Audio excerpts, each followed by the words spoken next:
By जन्म आप बिहारी हो वो इम्पोर्टेंट नहीं है, लेकिन बिहार में रह के बिहार के लिए काम करना एक बहुत बड़ा चैलेंजिंग फैक्टर डेफिनेटली है कि जो मजदूर का जो टैग लगा है या बिहार के बाहर जाके जो लोग बातें करते हैं, मुझे लगता है ये कहीं ना कहीं हम लोगों को ठीक करना पड़ेगा। आप अपने आप को कितना सुंदर, कितना स्वच्छ, कितना अपने कल्चर का, कितना संस्कृति का परिचय आप देते हैं, क्योंकि आपकी परवरिश तो अच्छी हुई है।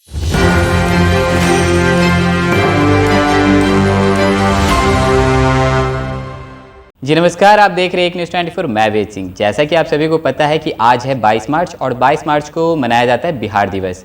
तो बिहार दिवस पे बिहारियों को किस तरह से आगे और भी अच्छा, मतलब जैसा कि सब कहते हैं कि एक बिहारी 100 पे भारी, तो इन सब बातों पे आज मैं बातें करने के लिए आज मौजूद हूँ आई ग्लैम की फाउंडर देवजानी मित्रा जी के पास। तो पहले तो आपका स्वागत है मैम। धन्यवाद मैम, आज 22 मार्च है, आज बिहार दिवस है, तो आपकी तरफ से क्या लगता है मैम कि बिहार को और भी सुंदर कैसे बनाया जा सकता है?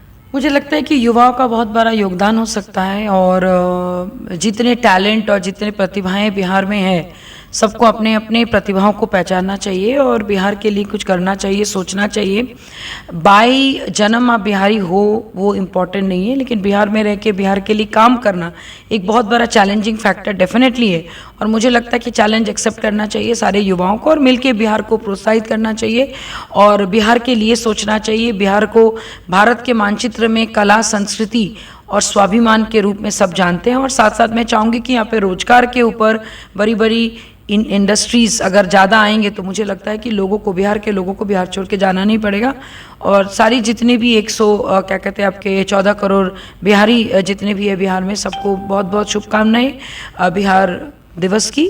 और मैं चाहती हूँ कि आज के दिन लोग अपने प्रतिभाओं को पहचाने, बिहार के लिए कुछ सोचे और बड़ा करें। मैम, जैसे कि अभी आपने कहा, मतलब बिहार के लोगों के बारे में कहीं ना कहीं ऐसा भी कहा जाता है कि बिहार जो है वो मजदूर प्रदेश देश माना जाता है। कहीं ना कहीं अगर ऐसा मानसिकता सब में बना हुआ है, अनएम्प्लॉयमेंट यहाँ पे बहुत ज़्यादा है, तो इसके बारे में क्या कहना चाहिए? देखिए, बिहार में सबसे ज़्यादा यूथ है, 45 to आपके 55%। तो ये यूथ की जिम्मेदारी है कि जो मजदूर का जो टैग लगा है या बिहार के बाहर जाके जो लोग बातें करते हैं, मुझे लगता है ये कहीं ना कहीं हम लोगों को ठीक करना पड़ेगा और मैं गुजारिश करूंगी कि जितने भी बड़े इंडस्ट्रीज़ है, आप लोग क्या पास्ट में हिस्ट्री में था उस पर ध्यान नहीं दिए। सबका हिस्ट्री में कुछ ना कुछ एक ब्लैक स्पॉट होता है, लेकिन उस ब्लैक स्पॉट को लेकर पूरी ज़िंदगी कैरी नहीं कर सकते हो। उस वक्त बुरा था तो अभी बहुत अच्छा है, तो उस अच्छाई में आप क्या योगदान कर सकते हैं उस पे पर ध्यान देना चाहिए। और बिल्कुल भी बिहार मजदूर के नाम से जाना जाता है, ये भी बात सही नहीं है, क्योंकि सबसे ज़्यादा IAS IPS आर्यभट्ट से लेकर चाणक्य तक का की जो बड़े बड़े दिग्गज जो है वो बिहार से ही पैदा हुए हैं।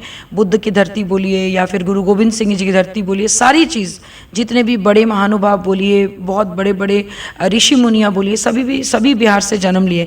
तो हमारी हिस्ट्री जब इतनी स्ट्रांग है तो प्रेजेंट को और स्ट्रांग करना चाहिए और मैं रिक्वेस्ट करूंगी सारे जनताओं से कि इतिहास में मत जिए, प्रेजेंट को कैसे बेटर करना है उस पर ध्यान दीजिए।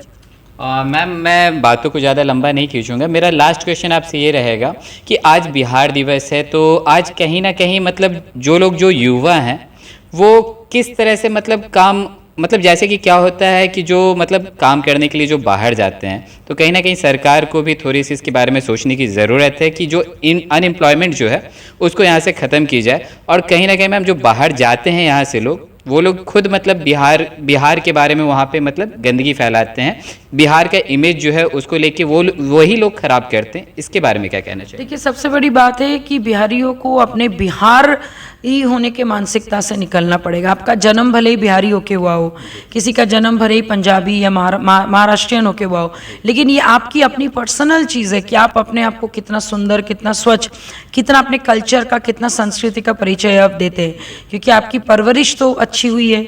लेकिन तो बाहर में जाके अगर कुछ बिहार के लोग अगर गंदगी फैला रहे हैं तो ये उनकी मानसिकता है, इससे बिहार की छवि कभी भी खराब नहीं होगी। लेकिन अगर कुछ लोग ऐसा करते हैं तो ये गलत बात है और मैं सरकार से रिक्वेस्ट करूंगी कि सिर्फ सरकारी नौकरी पे ही आप माने टिके मत रहिए। मैंने यहाँ पे देखा है कि युवा 28 साल 29 साल तक सरकारी एग्जाम देते देते थक जाते हैं और कुछ नहीं होता है, तो उस मानसिकता से बाहर आइए और अपने एंटरप्रेन्योरशिप के ऊपर ध्यान दीजिए, क्योंकि आप अगर एग्जाम्पल बनिएगा तो आपको देख के और भी लोग आएंगे। क्योंकि 21वीं सदी है, आप सारे वो काम कर रहे हैं जो एक टाइम पे बिहार नहीं करता था। लड़कियां भी बहुत आगे बढ़ गई, युवाएं भी बहुत आगे बढ़ गए, सब आगे बढ़ रहे हैं। तो जब सोच आगे बढ़ रहा है तो अपने कर्म को भी आगे बढ़ाइए और एक पॉजिटिव एनवायरनमेंट बिहार में क्रिएट कीजिए, ना कि नेगेटिव। और नेगेटिव अपने बारे में बोलना जब आप बंद कीजिएगा तो बंद कीजिएगा तो लोग भी आपके बारे में नेगेटिव सोचना बंद करेंगे। जानकारी के लिए धन्यवाद मैम। तो हमारे साथ मौजूद थी आई ग्लैम की फाउंडर देवजानी मित्रा। तो इनका कहना था कि कहीं ना कहीं आज बिहार दिवस था, तो जो बिहारी जो यहाँ से पलायन करके दूसरे राज्यों में जाया करते हैं मतलब काम करने के लिए, कहीं ना कहीं जो इस तरह से जो परसेप्शन जो है लोगों के अंदर में जो बाहर रहते हैं बिहार को लेके, उसे वो खुद मतलब इस तरह से करते हैं। तो मैम का कहना था कि कहीं ना कहीं जब आप खुद से मतलब बिहार का बड़ाई नहीं अगर बाहर में करेंगे तो लोग जैसा आप बताएंगे वैसा ही वो लोग सोचेंगे। तो आप पहले खुद से मतलब बिहार को सुंदर बनाने का कोशिश करें। तो और भी ऐसे तमाम खबरें देखते रहने के लिए आप देखते रहे एक न्यूज़ 24। मैं वेसिंग सोई करण के साथ पटना।